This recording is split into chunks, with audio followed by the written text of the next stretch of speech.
ഹാ മടിക്കണ്ട, വന്നോളൂ, ഇരുന്നോളൂ, പറഞ്ഞോളൂ. ഭാവി അറിയണം. ആ കൈ ഇങ്ങ് നീട്ടുക.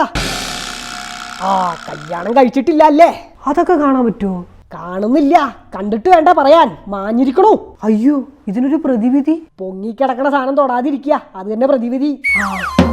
എനിക്കൊരു സംശയം ഉണ്ടായിരുന്നു. ഹാ ചോദിച്ചോളുക. മണ്ണിടിഞ്ഞും വെള്ളത്തിൽ പോയും ഒരുപാട് അപകടങ്ങളിൽപ്പെട്ട ആളുകളെ കാണാതാവുന്നുണ്ട്. റെസ്ക്യൂ ടീം ഒരുപാട് കഷ്ടപ്പെടുന്നുണ്ട്. നോം അതെല്ലാം അറിയുന്നുണ്ട്. നിങ്ങൾ ഭാവിയൊക്കെ പ്രവചിച്ച് പരിഹരിക്കുന്ന ആളല്ലേ, അവരെവിടെ ഉണ്ടെന്ന് പറഞ്ഞു കൊടുത്താൽ റെസ്ക്യൂ ടീമിന് കുറച്ച് ഈസി ആയിരിക്കൂലേ? അയ്യോ അങ്ങനെ പറയാൻ പറ്റൂല, കയ്യിന്ന് പോവില്ലേ? എന്താ? നാം അന്നത്തെ ദിവസം ലീവായിരുന്നേ, അതുകൊണ്ട് ആ വിദ്യ പഠിക്കാൻ പറ്റിയില്ല.